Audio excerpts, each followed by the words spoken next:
Emang ada contohnya? Itu lo cerita bos. Maliki, imam.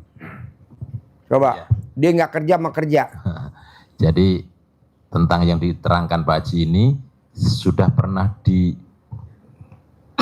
didebatkan, didiskusikan antara Imam Syafi'i sama Imam Maliki. Imam Maliki ini gurunya, Imam Syafi'i ini muridnya, tapi murid yang cerdas. Sehingga pandangan tentang sesuatu kadang memang berbeda. Dan Imam Syafi'i menjadi imam mazhab yang anut mayoritas kita sekarang.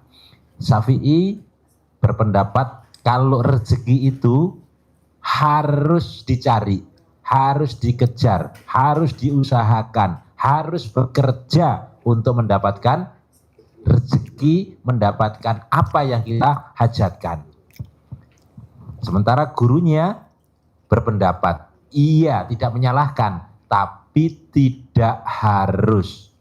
Kenapa? Karena ada rezeki yang memang harus kamu raih dengan kerja. Tetapi ada rezeki yang Allah hadirkan ke depan kita, kepada kita tanpa harus kita bekerja. Deadlock, buntu. Debatnya kutub utara, kutub selatan. Imam Syafi'i keluar. Berpikir gimana cara memberikan pembuktian tentang pendapat saya. Ketemulah orang yang sedang panen anggur. Bekerjalah dia ikut panen anggur. Maka dapat ongkos, dapat upah, dapat gaji, dapat anggur. Dapat. Nah, yang menjadi dia bergembira, senang, hatinya berbinar-binar, bangga, bukan karena anggurnya, tetapi karena meyakinkan bahwa pendapat saya benar. Kalau saya tadi nggak bekerja, saya nggak akan dapat upah ini, nggak dapat anggur. Kembalilah dengan semangat 45 kalau kita ya, untuk membuktikan kepada gurunya. Alhamdulillah Syekh, alhamdulillah guru, ini tadi saya bekerja. Jadi ditekankan ngomong ke gurunya untuk menyampaikan bahwa saya yang benar. Sehingga saya dapat upah, dapat gaji, ini anggurnya.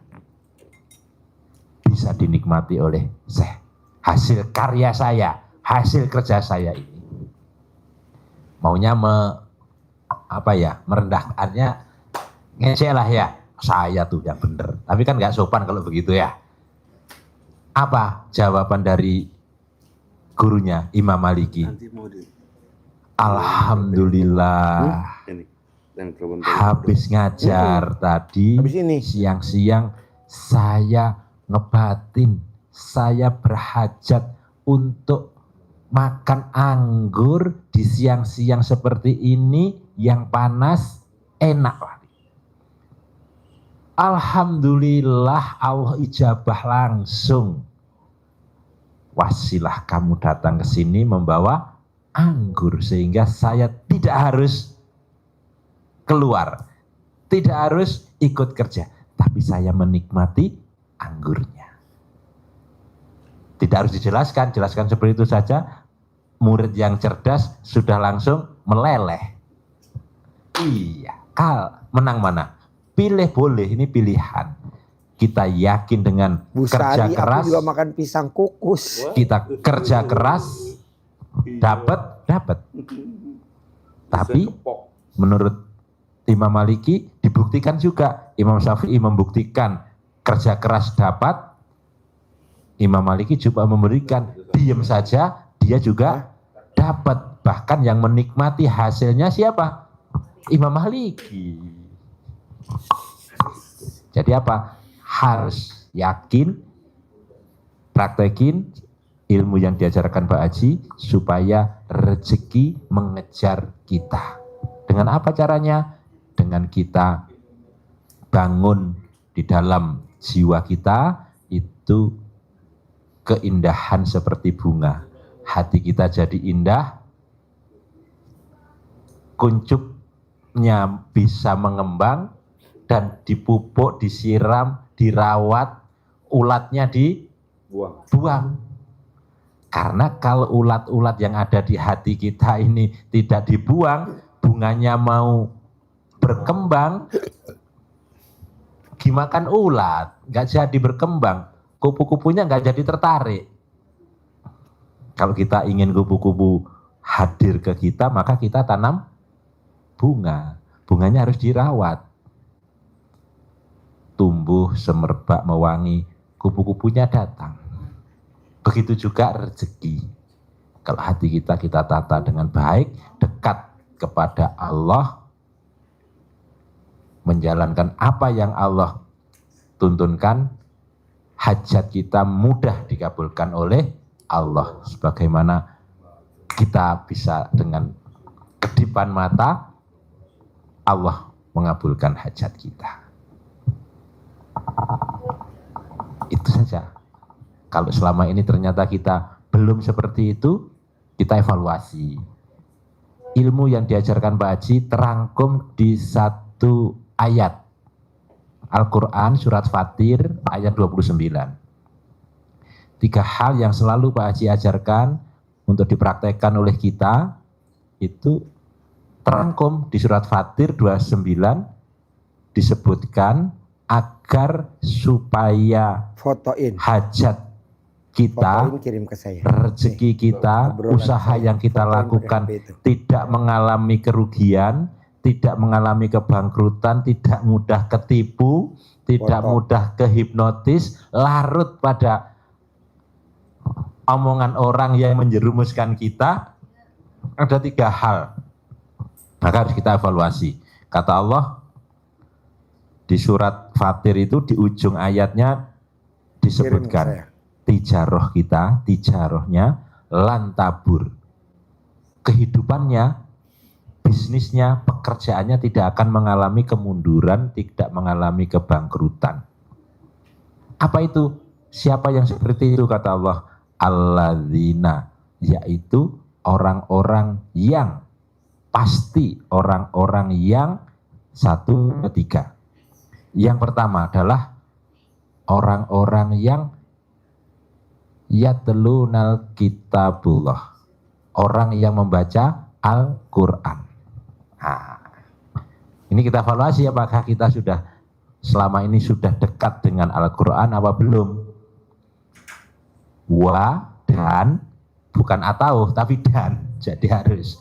Dan menegakkan sholat fardu pasti, dan badiah qobliyahnya tidak kita tinggalkan sebagai penyeimbang, biar kalau ini goyang, ini menyeimbangkan sehingga cepat stabil.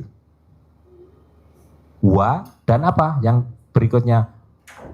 Wa anfiku mimma rozaqna, dan orang-orang yang mensedekahkan sebagian rezeki yang Allah berikan kepada kita. Gimana kita bersedekah? Dipaksa oleh Allah. Yang kalau di ayat yang lanjutan ini adalah gimana kita bersedekahnya? Dengan terang-terangan atau sembunyi-sembunyi. Yang kedua, dipaksa lagi oleh Allah dalam keadaan bisarra'i wad-dharra. Orang-orang yang bersedekah dalam keadaan lapang maupun sempit. Orang-orang yang seperti itu, kata Allah, yang dicintai Allah. Orang yang bersedekah. Dan orang-orang yang menahan diri dari kejengkelan. Itu tertera di surat Ali Imran ayat 134. Nanti dibaca itu, siapa orang-orang yang dicintai Allah. Kita kan caranya tadi harus dekat sama Allah. Agar kita dicintai Allah. Kalau orang sudah cinta itu kan apapun yang kita minta dikasih, karena dicintai. Caranya kata Allah siapa? Alladzina yunfikuna fis-sarra'i wad-dharra wal kadhimina al-ghaid. Dan Sekali aja orang-orang yang menahan menahan itu mengendalikan dirinya dari sifat jengkel, marah, kepancing jengkel, mikir, sifat-sifat 18 itu. Dan orang-orang yang wal'afina anin nas, dan orang-orang yang melepaskan, legowo, tidak mudah dendam kepada sesamanya. Orang-orang itu adalah orang yang wallahu yuhibbul muhsinin. Itulah orang-orang yang baik, yang dicintai oleh Allah. Caranya itu, jadi ilmu yang diajarkan Pak Haji, sandarannya ke sana.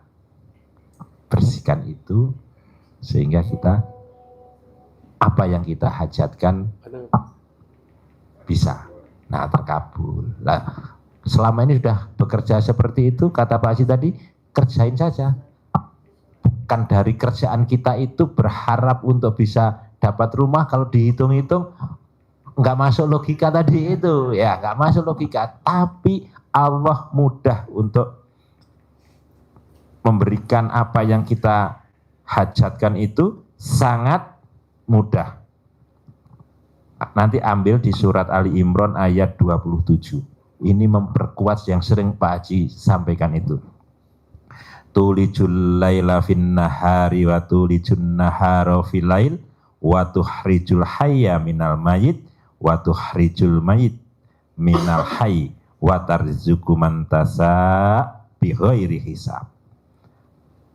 Ini untuk meyakinkan kita, Allah dengan mudahnya memutar dari siang menjadi malam, malam dirubah menjadi siang, dengan mudah saja Allah, dengan sistemnya gampang.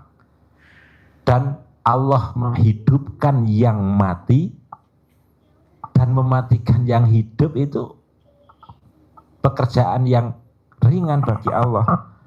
Apalagi begitu saja mudah, Allah juga dengan mudahnya untuk watarzuku mantasa, memberikan rezeki, memberikan harta, memberikan kekayaan, memberikan rumah kepada siapa saja, mantasa, kepada siapa saja yang Allah kehendaki.